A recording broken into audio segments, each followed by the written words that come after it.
Kita akan mendengarkan kebenaran akan firman Tuhan. Sebelumnya mari kita bersatu dengan doa. Tuhan Yesus Kristus, kami bersyukur untuk kebaikan-Mu dan pemeliharaan-Mu sepanjang hidup kami, dan kami juga akan mendengarkan kebenaran firman-Mu. Kami memohon kepadamu ya Tuhan, kiranya Engkau memimpin kami untuk mengenal Engkau melalui firman Tuhan yang akan kami dengar. Di dalam nama Tuhan Yesus Kristus kami berdoa dan mengucap syukur. Amin. Amin. Kita akan membaca firman Tuhan dari Keluaran 2 ayat 1 sampai selesai dan Keluaran 3. Di sini ada 3 pasal. Pertama dengan judul kelahiran Musa dan panggilan Musa.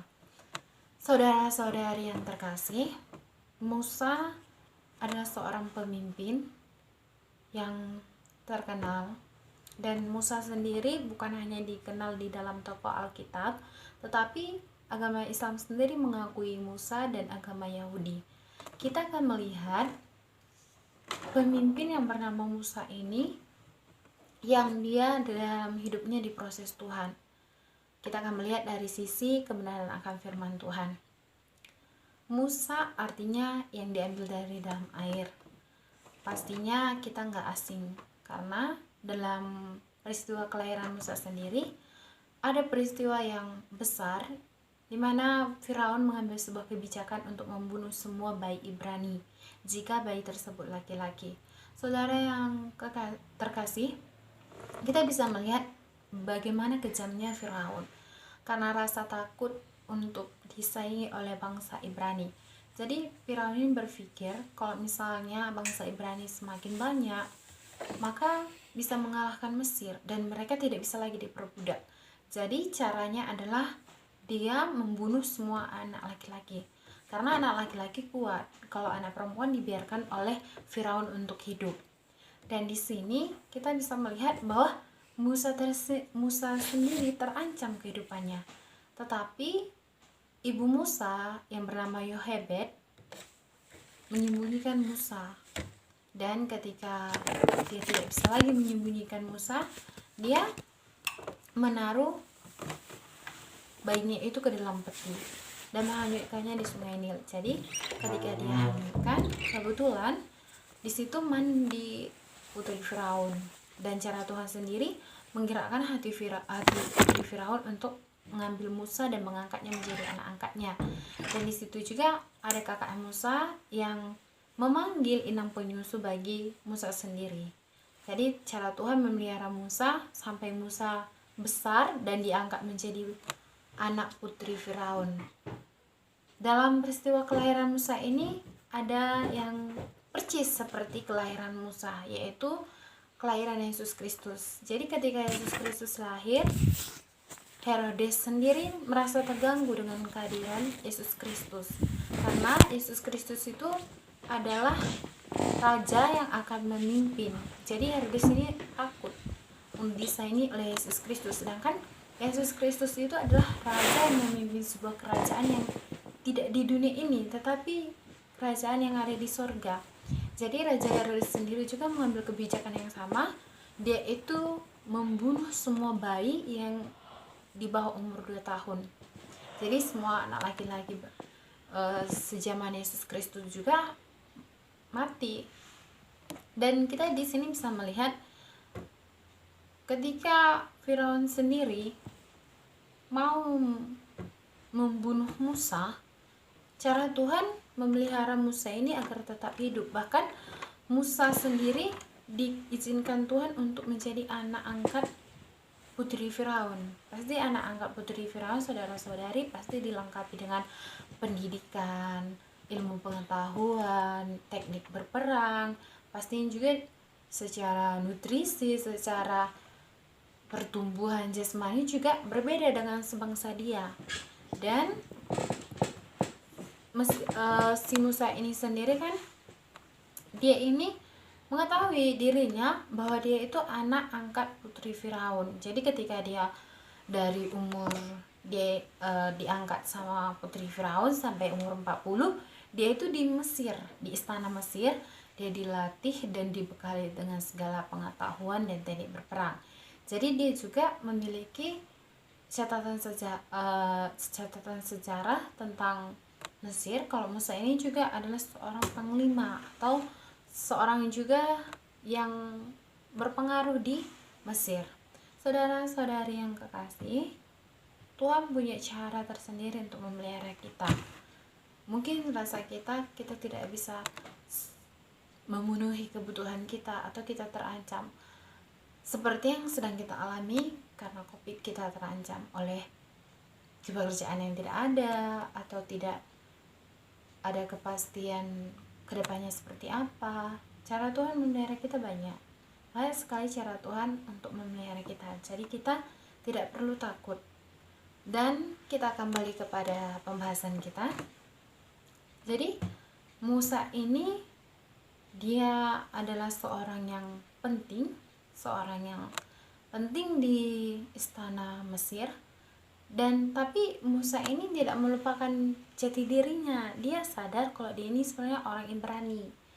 Jadi ketika orang Ibrani, orang sebangsa dia ditindas oleh orang Mesir dan orang Mesir melakukan yang kasar kepada bangsa dia merasa terluka dan dia nggak suka seperti itu. Akhirnya ketika dia lihat ada yang sebangsa dia disiksa oleh orang Mesir, malam-malam dia bunuh orang Mesir tersebut.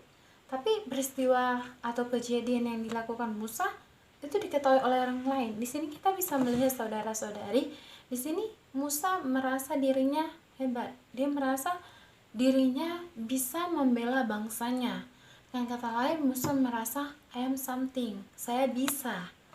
Dan karena hal itu adalah sebuah kesombongan di hadapan Tuhan. I'm something, saya bisa membela bangsa saya. Tapi itu tidak berkenan di hadapan Tuhan. Tuhan tidak suka cara Musa. Akhirnya ketika Musa ketahuan membunuh orang Mesir dan berita itu sampai kepada Firaun, Musa lari pergi dari istana Firaun.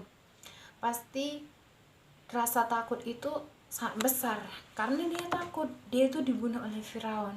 Akhirnya dia pergi ke Median. Di Median itu dia bertemu dengan seorang kawanan gembala domba. Yang kawanan gembala domba itu adalah perempuan, yaitu anaknya si Jethro. Dan anak si Jethro ini berkenalan dengan Musa dan Musa tinggal 40 tahun di Median. Dan jadi umur Musa itu udah 80 tahun. Selama 40 tahun di Median itu Tuhan mendidik Musa. Musa bergaul bukan dengan manusia, tetapi dia harus bergaul atau hidup bersama dengan domba-domba. Karena di situ pekerjaan Musa adalah sebagai pengembala domba, dan dia juga menikah dengan Zipora, anak dari Jethro. Dan mereka juga memiliki anak. Jadi ketika Musa 40 tahun Tuhan didik di Median, di situ dia mengerti bahwa segala pengetahuan dan teknik-teknik dia berperang itu tidak berlaku di Median, karena dia itu bukan seorang pemimpin lagi atau seorang yang memiliki jabatan penting di Mesir, tetapi dia sudah menjadi penggembala domba. Pasti kan kita juga saudara-saudari yang kekasih, ketika kedudukan kita tinggi tiba-tiba kita menjadi kedudukan yang rendah, pasti itu suatu hal yang memilukan atau menyedihkan, dan mungkin kita itu akan merasa sedih. Di sini Musa pasti secara psikologi ataupun secara mental pasti agak shock juga gitu, karena sekarang kawannya berkomunikasi adalah domba-domba. Saudara-saudari yang terkasih, di sini kita bisa melihat bahwa kesombongan itu ada waktunya akan Tuhan hukum.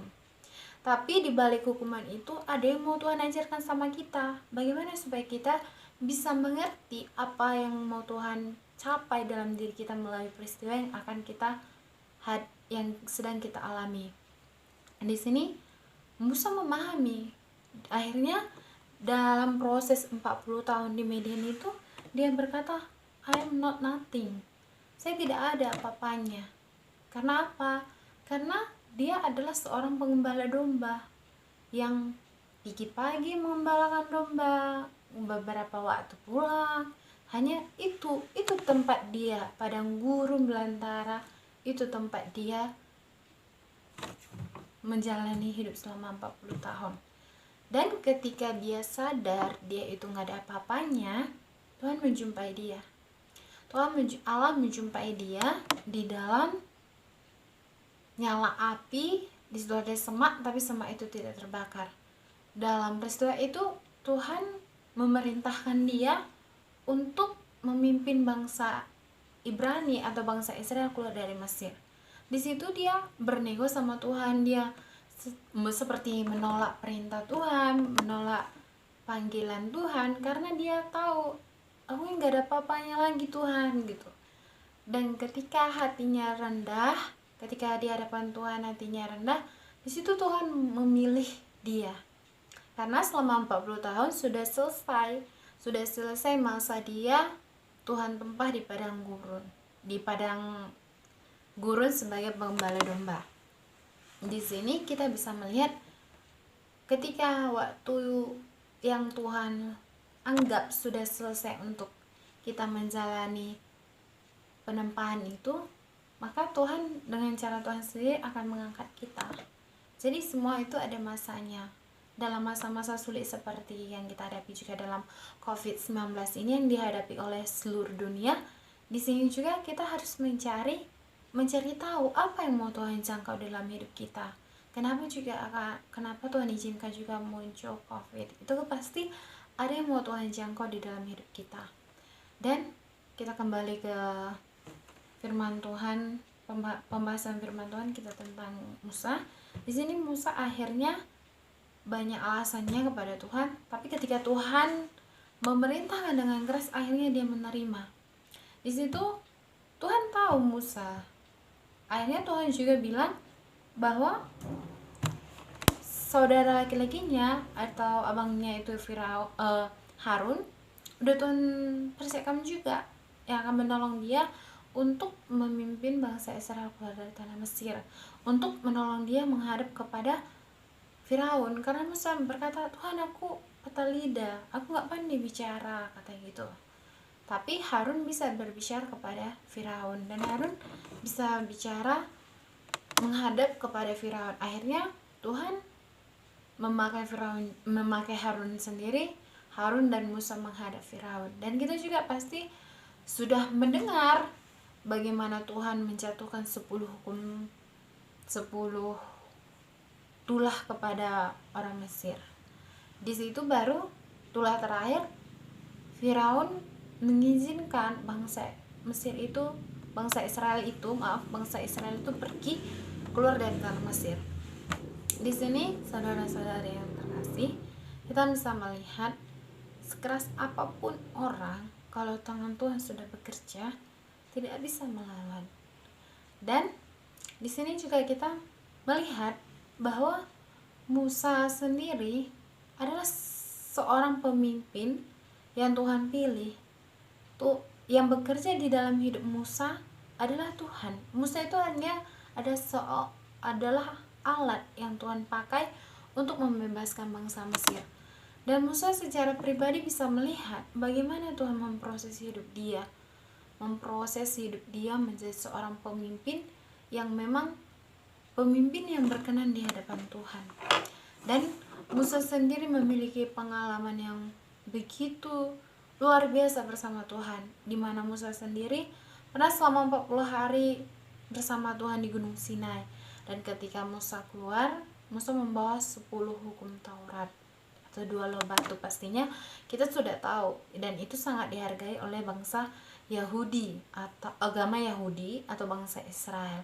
Di situ Musa sangat heran karena bangsa Israel tegar tengkuk dan tidak setia kepada Tuhan.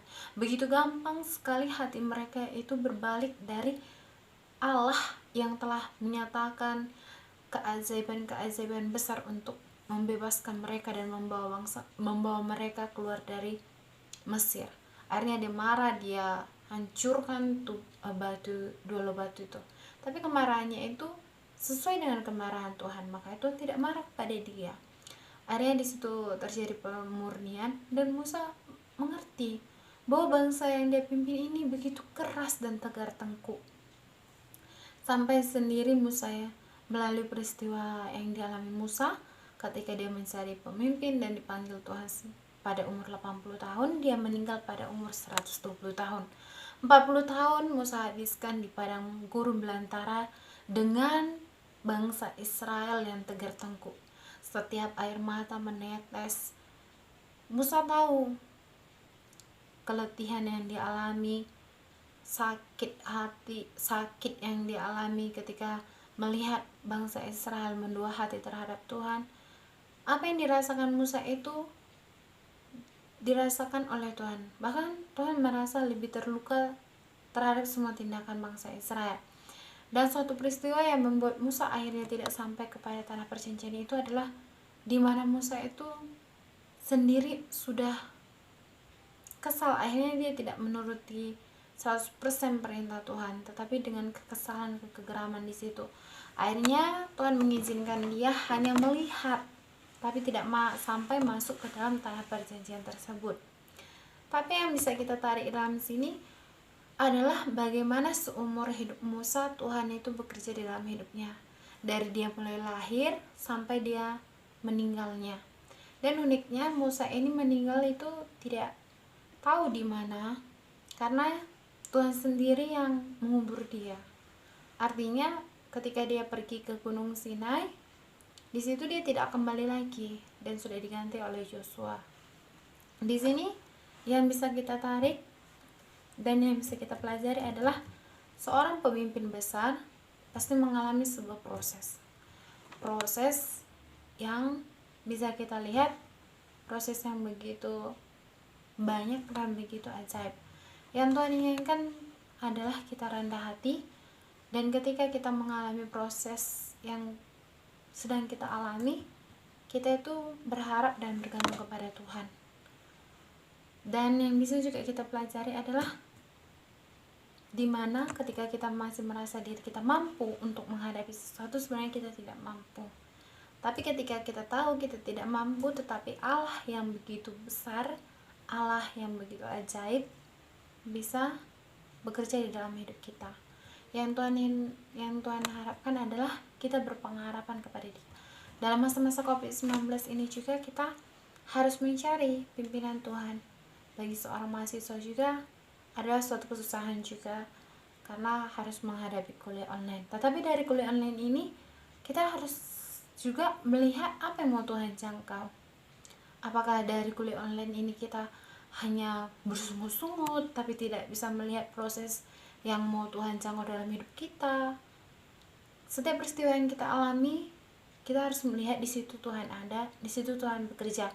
Maupun proses itu sedih, menyakitkan, atau mengembirakan kita harus selalu melihat kepada Yesus, kepada Allah. Dan pelajaran yang kita dapat juga adalah jika kita mau menjadi seorang pemimpin, kita harus siap di proses Tuhan dan dipimpin Tuhan. Dan kita harus memiliki hati yang rendah di hadapan Tuhan. Hati yang rendah di hadapan Tuhan, bukan di hadapan manusia. Dan kita juga bisa melihat bahwa Musa ini adalah seorang pemimpin yang terus berkomunikasi dengan Tuhan. Pastinya adalah seorang pemimpin yang terus berdoa kepada Tuhan, karena yang dipimpinnya begitu bebal dan tegar tengkuk. Kita pun harus memiliki sikap yang terus berkomunikasi dengan Tuhan, berdoa kepada Tuhan, bukan menghabiskan waktu kita untuk hal-hal yang tidak baik. Dan kita juga harus rendah hati.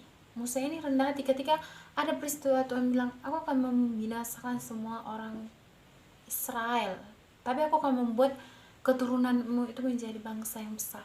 Di situ Musa dengan rendah hati dan berkata, tidak Tuhan. Dan dia tidak serakah akan suatu nama baik atau suatu hal yang dia ingin dikenal sepanjang masa, tidak. Tapi dia dengan rendah hati dan menghadap kepada Tuhan, tidak Tuhan katanya. Dan dia juga adalah seorang pemimpin yang sabar. pasti sabar. Kalau enggak, aduh, nggak bisa bayangkan bagaimana memimpin bangsa Israel yang sangat tegar tengkuk tersebut. Dan inilah yang bisa kita pelajari, atau yang firman Tuhan yang bisa kita memahami. Jadi kesimpulannya adalah Tuhan mau kita itu rendah hati. Musa yang pertama berkata I am something, kemudian Tuhan proses menjadi I am nothing, dan kemudian terakhir dia berkata aku tidak apa-apanya, tapi Allah bisa bekerja di dalam hidupnya. Sekianlah firman Tuhan yang sudah kita dengar. Kita berdoa. Tuhan Yesus Kristus, kami sudah mendengarkan firman-Mu, bekerjalah melalui firman yang sudah kami dengar, sehingga kami semakin mengenal Allah kami yang begitu luar biasa, yang bekerja di dalam hidup kami, yang bekerja dalam proses hidup yang kami alami, ya Tuhan. Ajarlah kami untuk kami terus memuliakan Engkau melalui hidup yang telah Engkau berikan kepada kami, dan kami terus berpengharapan kepadamu, ya Tuhan. Terima kasih Tuhan, di dalam nama Tuhan Yesus Kristus kami berdoa dan mengucap syukur. Amin.